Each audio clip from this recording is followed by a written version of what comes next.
Debate live बड़ी बहस मध्य प्रदेश में स्वागत है। मैं हूं आपके साथ कुलेश्वर पांडे। नारी जो कभी समाज के सीमित दायरे में देखी जाती थी, आज वही नारी सत्ता, नीति और नेतृत्व के केंद्र में अपनी मजबूत मौजूदगी दर्ज करा रही है। मध्य प्रदेश में नारी सशक्तिकरण को लेकर सरकार बड़े दावे कर रहे हैं। मुख्यमंत्री डॉक्टर मोहन यादव का कहना है कि प्रदेश नारी शक्ति वंदन का उत्कृष्ट उदाहरण बन चुका है। 33% महिला आरक्षण के साथ एक नए राजनीतिक युग की बात हो रही है, लेकिन विपक्ष इस पर सवाल उठा रहा है। तो क्या सच में मध्य प्रदेश नारी नेतृत्व का मॉडल बन रहा है या फिर यह सियासत का नया एजेंडा है? आज इसी पर करेंगे हम चर्चा और जानेंगे हमारे 3 मेहमानों से कि क्यों हो रही है इसको लेकर सियासत। लेकिन सबसे पहले देखिए हमारी ये खास रिपोर्ट।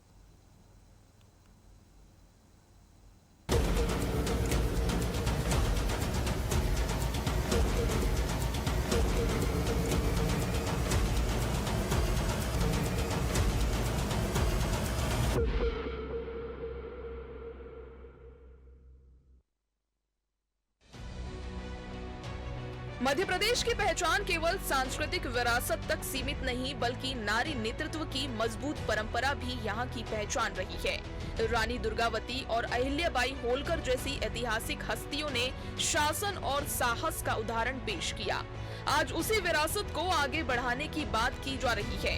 प्रदेश में नगरीय निकायों और पंचायतों में 50% तक महिला आरक्षण लागू है, जिससे बड़ी संख्या में महिलाएं नेतृत्व की भूमिका निभा रही हैं। सरकार का दावा है कि अब महिलाएं केवल सहभागी नहीं, बल्कि निर्णय लेने वाली शक्ति बन रही है। नारी शक्ति वंदन अधिनियम को महिलाओं के राजनीतिक सशक्तिकरण की दिशा में ऐतिहासिक कदम बताया जा रहा है। इस कानून के तहत संसद और विधानसभाओं में 33% आरक्षण का प्रावधान किया गया है।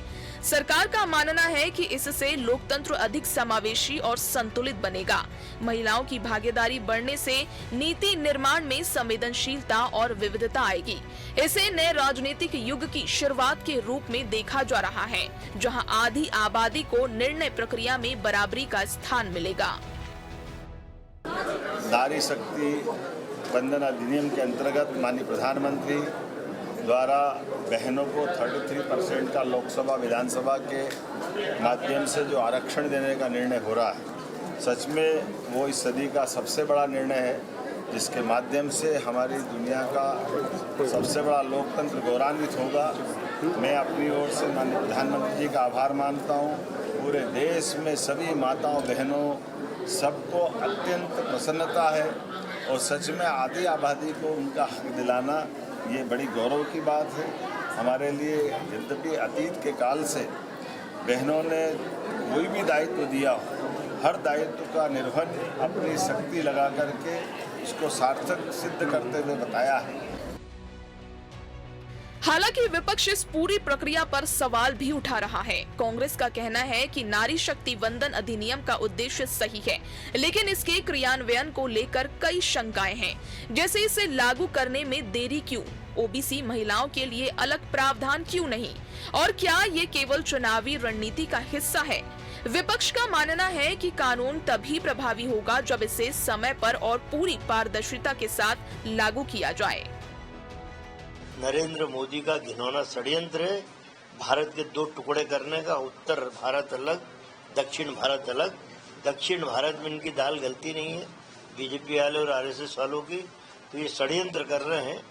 जिस ढंग के परिसीमन का मापदंड ये बना रहे हैं, उससे दक्षिण की सीटें कम होंगी, उत्तर भारत में सीटें बढ़ेंगी, जहाँ इनका प्रभाव ज़्यादा है। तो आप खुद मीडिया भी देख रहा है कि पूरा दक्षिण भारत एकजुट है। तो परिसीमन का जो मापदंड है वो पारदर्शी नहीं है। तो सवाल बड़ा है, क्या नारी शक्ति का ये वंदन असल सशक्तिकरण में बदलेगा या सियासत का हिस्सा बनकर रह जाएगा? मध्य प्रदेश मॉडल पर देश की नजर है, फैसला वक्त करेगा, लेकिन बहस अभी जारी है। Bureau report, TV 24।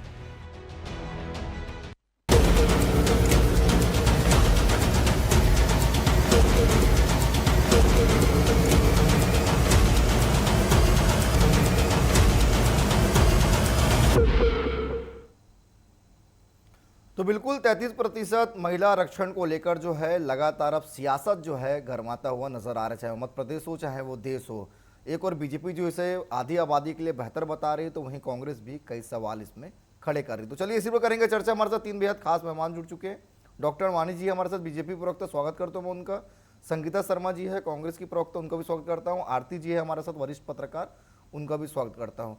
आरती जी, 33% महिला आरक्षण, इसको लेकर जो है एक नया चर्चा जो है शुरू हो गया और लगातार पक्ष विपक्ष दोनों ही तरह तरह के बात करें। मेरा सीधा सवाल है, क्या ये बिल सच में सशक्तिकरण है या राजनीतिक क्रेडिट की लड़ाई है? ये तरीका अपनाता दिखा जिसे देखकर लोग हैरान भी हैं। आरती जी। हाँ जी, आवाज आ रही है मेरी? जी। एक मच्छरदानी।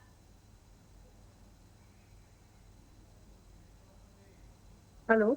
जी आरती जी, मेरा सीधा सवाल है, क्या ये बिल सच में सशक्तिकरण है या फिर राजनीतिक क्रेडिट की लड़ाई है? देखिए कुलेश्वर जी, मुझे लगता है ये वाकई महिलाओं के हित की बात है।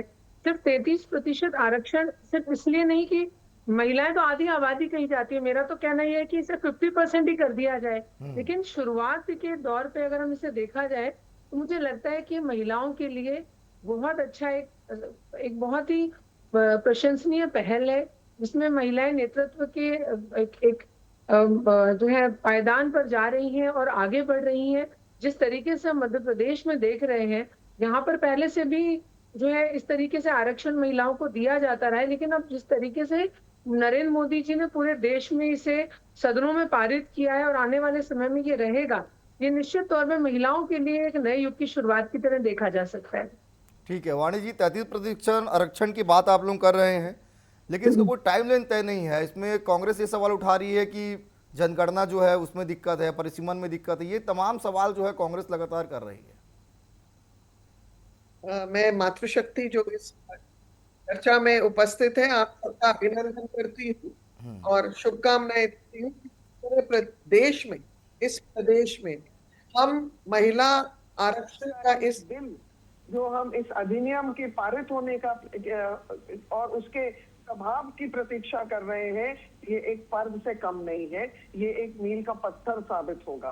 पर इसके साथ में घिनौना सच ये भी है कि हमारा विपक्ष जो उन्नति और विकास के पथ में शायद कुछ भ्रम फैलाने की कोशिश कर रहा है, जो झूठ बोल रहा है, और हमने ये निरंतर देखा है कि जहां जहां विकास के मुद्दे आते हैं वहां या तो ये जाति से जाति को भिड़ाने की कोशिश करते हैं या धर्म को धर्म के विरुद्ध खड़ा करने की कोशिश करते हैं। किसी भी एक मुद्दे पर सार्थक उपाय, सार्थक चर्चा, सार्थक एक रणनीति अपनाने के लिए ये बिल्कुल भी हमारे साथ कहीं भी खड़े नहीं होते। और ये सच भी है कि पूर्व में इसी विपक्ष के अन्य दलों ने मुझे लगता है राजनीतिक रोटियां सेकने का जो एक प्रयास था, जो ये करते आए हैं, वो सैड इनफ बट सच भी है कि इनकी राजनीतिक रोटियां कोई ना कोई कंधे पर के उपयोग करके होती थी, अपॉर्चुनिटी का उपयोग करते थे, और ये पॉलिटिक्स ऑफ अपॉर्चुनिटी का जो समय है वो विकास की नीतियों ने खत्म कर दिया है। आज हम जो देखते हैं वो राजनीति काम मांगती है, इसलिए पॉलिटिक्स ऑफ परफॉर्मेंस का जो ईरा है, जो जमाना है, वो इस कालखंड में याद रखा जाएगा कि ये स्वर्णिम अध्याय है जहां महिला नेतृत्व इस देश की क्षमता को अपने बागडोर में आगे लेकर जाएगा। और हमारा देश उस इतिहास का भी गवाही दे चुका है जहां रानी लक्ष्मीबाई, सावित्रीबाई फुले, डॉक्टर आनंदी गोपाल, टीसी विलियम जैसी महिलाएं इसी देश की बेटियां थी, जिन्होंने कहीं मिसाइल वुमन या चिकित्सा के कोई संघर्ष थे, समाज सुधार का कोई कार्य था, या जो बहुत अच्छी शासक थी। इसलिए मैं एक बार फिर ये अपील तो जरूर करूंगी कि मुझे लगता है दलगत राजनीति से उठकर हमें सब महिलाएं, आदि आबादी के विकास के मुद्दे पर, इस देश के भविष्य के लिए हम सबको एकजुट होना चाहिए। ठीक है संगीता जी, 33% महिला आरक्षण की बात हो रही है, आधी आबादी को निश्चित तौर पे अच्छा प्रतिनिधित्व करने का देश भर में मौका मिलेगा। फिर विरोध किस बात का? क्योंकि भारतीय जनता पार्टी तो ये भी बोल रही है साथ आइए, साथ मिलकर इसको पास करते हैं, हमें क्रेडिट नहीं चाहिए। विरोध क्या चीज का? देखिए, सबसे पहले तो यहाँ बैठी हुई महिलाएं जो मेरी बहनें हैं उनको बधाई देना चाहती हूँ, और जो हमारे दर्शक अभी हमको टीवी 24 पर देख रहे हैं उन्हें भी बहुत बहुत बधाई देती हूँ कि हमें हक मिला, परंतु देर से मिला, पर मिला जरूर। और जिस तरीके से भाजपा नेता कह रहे हैं कि हम राजनीतिक रोटियां सेक रहे हैं, तो ये भाजपा को खुद समझ लेना चाहिए कि राजनीतिक रोटियां तो मोदी जी सेक रहे हैं। और मोदी जी ने इतना डिले क्यों किया? जब 2014 में प्रधानमंत्री बन गए थे, तो 2026 में लाकर इसे लागू क्यों किया? उनके पास तो बहुत समय था और बहुत महिलाओं के चहेते प्रधानमंत्री जी हैं। तो प्रधानमंत्री जी ने ऐसा धोखा क्यों किया महिलाओं के साथ?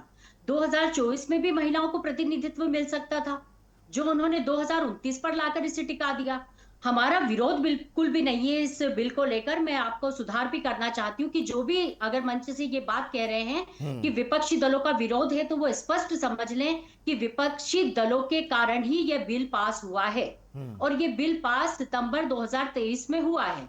सितंबर 2023 में विपक्षी पार्टियों का सबका समर्थन था, तभी बिल पास हुआ है। बार बार विरोध बोलकर अपनी राजनीतिक रोटियां ना सेके या कांग्रेस की आलोचना करने से बचे। अच्छा, दूसरी बात मैं कहती हूँ कि जब 30 महीने क्यों लग गए नरेंद्र मोदी जी को, जब इतनी उनकी इच्छा शक्ति थी, जब उनकी नीति और नियत दोनों ही ठीक नहीं है, तो वो चुनाव के समय से क्यों लेके, जब 2029 में इन्हें लागू करना है, तो अचानक से सत्र बुलाने की क्या आवश्यकता थी? क्योंकि 5 राज्यों के चुनाव है। चुनावी फायदा देखने के लिए राजनीतिक रोटियां नरेंद्र मोदी जी ने सेकी है। ठीक है। और आज सत्र में आकर बड़े जोर शोर से बोल रहे थे, अपनी खुद की पीठ थपथपा रहे थे। मैं आपको ये भी बता देना चाहती हूँ कि जितना बीजेपी प्रोपोगेंडा कर रही है, पूरे देश में श्रेय लेने की कोशिश कर रही है, तो ठीक है। मुझे साफ सब समझ में आता है। अब देश की जनता भी समझने लग गई है। मेरी बहन बेटी आरती भी समझ गई होंगी कि किस तरीके से भारतीय जनता पार्टी महिलाओं से वोट लेने के लिए उनको क्या क्या भ्रम डालती है, और वो साफ दिख रहा है। ठीक है हमारा संगीता जी, विरोध ठीक है, मैं नहीं है। लौटूंगा आपके पास। वाणी जी आपके पास भी लौटूंगा। छोटा सा सवाल जो मैं आरती जी से ले लेता हूँ। आरती जी, क्या ये जो समय है और इस समय में जो महिला आरक्षण को लेकर सामने लाया गया, क्या माना जाए कि निश्चित तौर पर जिन राज्यों में चुनाव है वहां पर इसका सीधा असर पड़ेगा? क्योंकि कांग्रेस बार बार यही कह रही है कि बीजेपी का ये चुनावी एजेंडा है, अगर उनको पास करना रहता तो पहले ही कर दिए रहते। नहीं, देखिए कुलेश्वर, मेरा कहना ये है, अभी जैसे दोनों वक्ताओं को सुना, दोनों से मेरा बहुत अच्छा परिचय है। मेरा कहना ये है कि महिला आरक्षण बिल अगर आ रहा है तो इसमें महिलाओं, नारी शक्ति से भी बेहद खुश है, संतुष्ट है। हम एक नए नजरिए से, मैंने कहा एक नए युग की तरह हम इसे देख रहे हैं। लेकिन ये अभी पास हुआ भले है, लेकिन ये पुराना बिल है।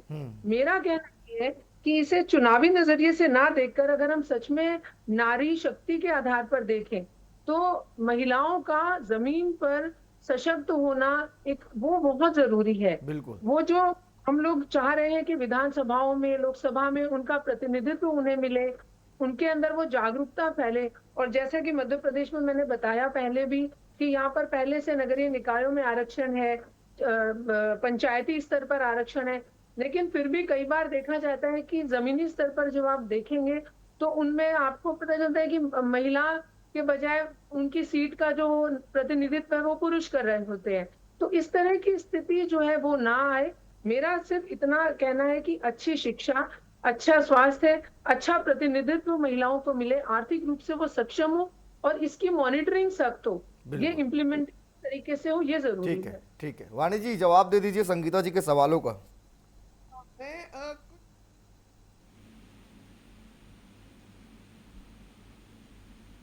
की सरकार में थे और कई राज्यों की सरकारों का नेतृत्व आपने किया। अब मैं आपको कुछ 1996 में देवेगौड़ा जी की सरकार थी जहां ये बिल पेश हुआ।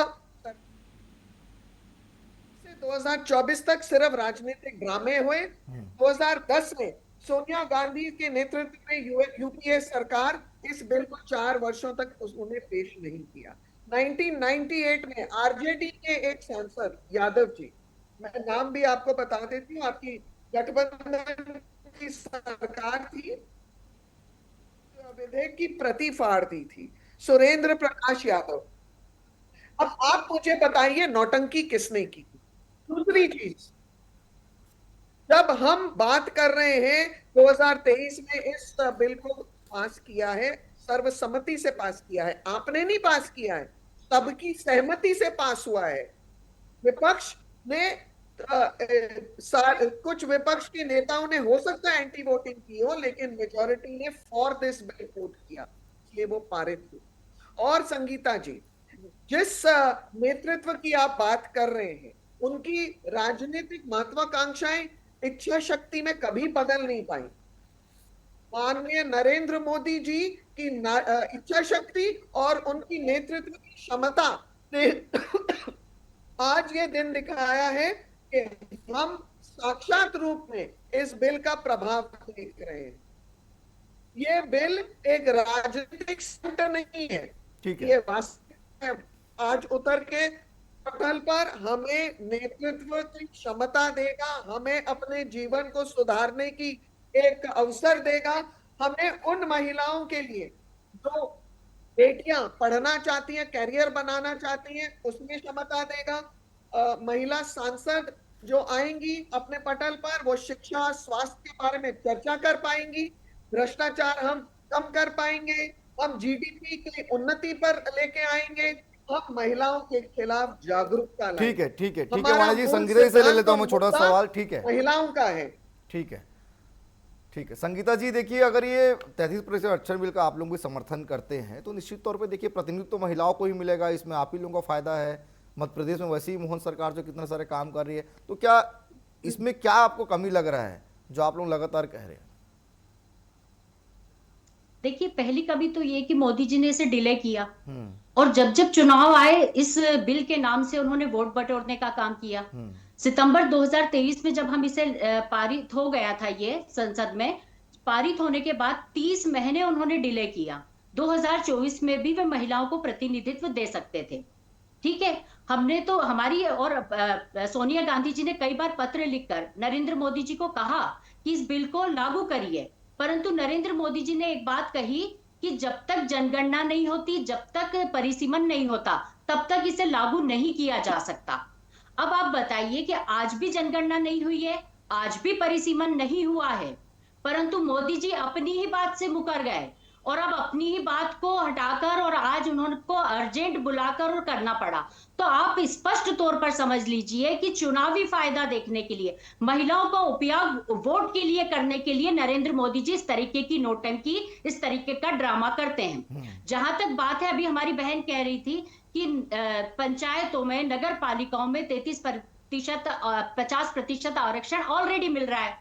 तो ये किसकी नीति नियत थी? ये कांग्रेस पार्टी की नीति नियत थी, हमारे स्वर्गीय राजीव गांधी जी की नीति नियत थी, जो उन्होंने निचले स्तर से, पंचायतों से लेकर नगर पालिका तक महिलाओं को सशक्त करने का काम किया। अगर नरेंद्र मोदी जी हमारी ही कॉपी कर रहे हैं तो बहुत बड़ी बात नहीं हो गई, जो इतना प्रोपेगेंडा मोदी मोदी किया जा रहा है। आप मोदी जी की एप्स्टीन फाइल को भी एक बार उठाकर देख लीजिए कि मोदी की कितनी इच्छा शक्ति रहती है महिलाओं के प्रति, ये भी पता चल जाएगा। और अभी 2 मिनट पहले आपकी डिबेट शुरू नहीं हुई थी, तभी मैं एक प्रतिष्ठित चैनल को देख रही थी, उसमें मुझे मालूम चला कि भाजपा नेता के भतीजे ने एक महिला का स्तन काट दिया।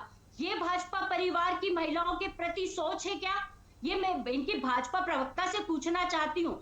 मंच पर बैठकर बड़ी बड़ी बातें करना और जमीन पर महिलाओं की स्थिति देखना, इनसे पूछ लीजिए कि जिन छोटी बच्चियों के साथ मध्य प्रदेश में रेप होता है, उसके बाद उनकी हत्या हो जाती है, उसके बाद उन्हें फांसी की सजा दी जाती है। ये कानून बना था शिवराज सिंह चौहान जी जब मुख्यमंत्री थे। आप इनसे पूछिए कि अभी तक एक भी अपराधी को फांसी की सजा। ठीक है, जवाब ले लेते हैं, फिर मैं आरती जी के पास जाऊंगा। वाणी जी से जवाब ले लेते हैं। वाणी जी जल्दी से जवाब दे दीजिए। संगीता जी, कानून की व्यवस्था और जो हम लेजिस्लेचर में पारित करते हैं, वो लेजिस्लेटिव और कॉन्स्टिट्यूशनल कॉम्पिटेंसी होती है। संगीता जी को बोल रहे हैं कि मैं बोल रहा हूं? आप बीच में ना बोले। क्या हम डिबेट में सार्थक संगीता जी थोड़ा सा, संगीता जी आपके प्रश्नों का, संगीता जी आपके प्रश्नों का जवाब ले लेते हैं वाणी जी से, उसके बाद फिर मैं आपको मौका दूंगा। मैं यही कह रही हूँ कि मेरी बात पूरी हो जाने दीजिए कुलेश्वर जी, मेरी बात पूरी हो जाने दीजिए, फिर ये बोले। फिर आप इनको तो पूरे संसार में बोलना ही बोलना है। चलिए जल्दी से अपनी बात पूरी करिए, फिर मैं वाणी जी के पास जाऊंगा। ठीक है, रखना चाहिए। ये तो चाहते हैं कि बस नरेंद्र मोदी जी का प्रोपेगेंडा होता रहे, उनकी आलोचना हो ही नहीं। तो भैया ये लोकतंत्र है, यहाँ पर आलोचना भी होती है, सुनना पड़ेगी आपको। ठीक है, ठीक है संगीता जी, मैं लौटूंगा आपके पास। तो गलत सुनना पड़ेगा। संगीता जी लौटूंगा, वाणी जी से छोटा जवाब लेते हैं। वाणी जी जवाब दे दीजिए जल्दी से। जी बिल्कुल। पहली बात तो संगीता जी आपत्ति दर्ज कर रही हूँ, आपने प्रधानमंत्री के ऊपर जो लांछन लगाई है उसके लिए आप प्रमाण दीजिए, क्योंकि अगर आप बिना प्रमाण के यहाँ उपस्थित होकर एक टीवी चैनल पर बोल रहे हैं संगीन अपराध है। दूसरी चीज, रेप के बारे में आपने अभी एक टिप्पणी की, फूल सिंह बरैया ने एक खुले तौर पर यह कहा रेप छोटी बच्चियों का तीर्थ के जैसे है। क्या आप अपने परिवार के साथ बैठ के ऐसे बयान सुनते हैं? आप कि सजा राहुल दीजिए ना, गांधी आपकी जब सरकार भोपाल ऐसा आए कर रही उन्होंने है। उनको बगल में आपकी बिठाकर सरकार मंच है, साझा अगर कोई कराया। अपराध कर रहा ये है तो आपकी गलत पुरानी बयान आदत है, सजा आप दीजिए। सार्थक चर्चा आप कभी क्यों नहीं होने उस पर देते बैठी जब हुई है आपको अभी पता तक? चलता है मैं कि तो जमीन मेरा आपके सवाल पैरों का के जवाब नीचे आप से नहीं दे खिसक पा रही रही है। पूरी डिबेट में। तीसरी मैंने चीज, पूछा एक भी फांसी की सजा क्यों नहीं हुई, तो अभी तक बता नहीं पा रही आप। आप जो बताइए सवाल ना पूछा मेरे जा को, रहा है, उसका जवाब आपने आप फूल नहीं सिंह देंगी। बरैया को और जहां बर्खास्त तक क्यों नहीं एक्सचेंज किया? फाइल का सवाल है, तो आपने पूरे जब देश में जितिन उनका नाम पटवारी चल रहा है मोदी आदि जी ठीक का। है संगीता जी, आप थोड़ा कैसे सा बता वाणी रही जी हैं को भी कि सुन वो लेते यूट्यूब हैं। पर दबाव बनाने की कोशिश कर रही है। ठीक है, हमारा सवाल है, आप जवाब दीजिए। आप बताइए कि एक्सचेंज फाइल में नाम नहीं है। कुलेश्वर जी, आप ये बताइए संगीता ना, जी की देश में पुरानी आज जो आदत चल रहा है। है क्या आप नहीं सुनती हैं? या आप सुनाना नहीं चाहती हैं, आप दबाना चाहती है? चलिए सुन लेते हैं। वाणी जी आप अपनी बात बताइए रखिए। ना, वाणी मैं जी, एक भी बच्ची को मैं दबा नहीं रही हूँ, मैं आपका चाल चरित्र चेहरा सामने उजागर कर रही हूँ। आपकी घिसी पिटी नीतियां, आप जो झूठ बोलते हैं, आपके नेता जो इस प्रकार के बयान देते हैं, क्या इस मंच पर कोई भी एक महिला बता दे कि वो अपने परिवार के ऐसे घिनौने आरोप सुन सकती है? आप भी जिस प्रकार से बहस कर रही हैं संगीता जी, मुझे लगता है ये बहुत शर्मनाक विषय है। चलिए आप दोनों को रोकूंगा। मैं छोटा सवाल जो मैं आरती जी से ले लेता हूँ। आरती जी, महिला होने के नाते आप क्या महिलाओं लगता है का आरती, सम्मान मैं नहीं दोनों को करेंगी। रोकूंगा। छोटा सवाल मैं आरती जी से ले लेता हूँ, फिर आप दोनों के पास फिर मैं लौटूंगा प्रश्नों को लेकर। आरती जी, महिला आरक्षण की जो बात हो रही है 33%, आखिर लंबे समय से लागू क्यों नहीं हो पाया? कौन आखिर इसको रोकना पा रहा है? क्योंकि देखिए, महिला आबादी निश्चित तौर पर फ्रंट में आएगी तो तमाम चीज़ें जो है अपने हिसाब से रखेंगी। ऐसे में क्यों आखिर इसको रोका जा रहा है? क्यों अब तक ये लागू नहीं हो पाया? देखिए कुलेश्वर, मैं अभी बातचीत सुन रही थी। एक तो ना यहाँ पर मुद्दे से हटकर बहस होने लग गई है, बिल्कुल। जबकि ये इम्पोर्टेंट मुद्दा है। हम तीनों महिलाएं हैं, अलग अलग राजनीतिक पार्टी का प्रतिनिधित्व कर रही हैं। मैं आप दोनों से बहुत अच्छे से भी परिचित हूँ।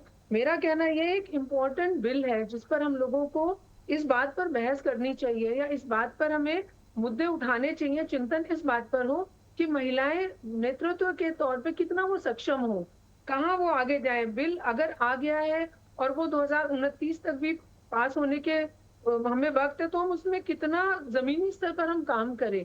अभी मैं सुन रही थी तो मुझे इसी बात का दुख हो रहा है कि मुद्दा बहुत भटकाया जा रहा है।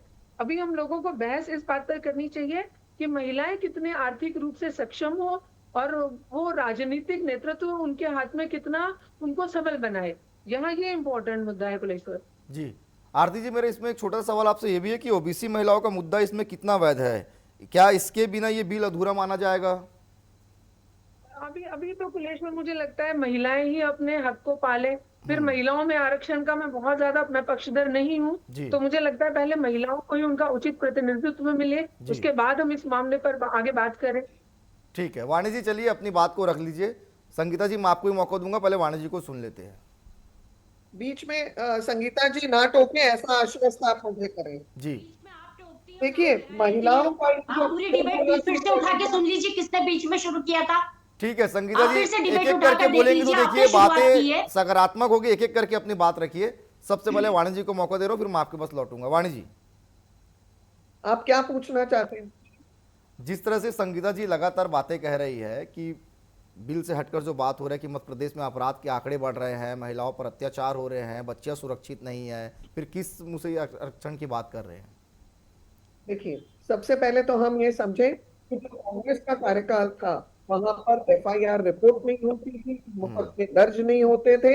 ये आज भारतीय जनता पार्टी के अंतर्गत ये यशस्वी मुख्यमंत्री डॉक्टर मोहन यादव की सरकार है, जहां मुकदमे भी दर्ज होते हैं, पॉस्को के कोर्ट्स भी सुचारू हो रहे हैं। ये पहला प्रदेश है जहां हमने पॉस्को के कोर्ट्स का संचालन शुरू करवाया है, और नियमित रूप से यहाँ पर जीरो टॉलरेंस की नीति के तहत डॉक्टर मोहन यादव स्पष्ट और साफ करते हैं कि जो प्रशासनिक कर्मचारी या अमले जो जिनके काम में अनियमितताएं होंगी, जिनके कुछ ऐसे दोष साबित होंगे, उनके ऊपर कठोर से कठोर कार्रवाई। ठीक है वाणी जी, देखिए समय कम है, इसलिए अब थोड़ा सा समय जो मैं संगीता जी को भी देना चाहूंगा। ठीक है संगीता जी, अपनी बात अब जल्दी से रखिए।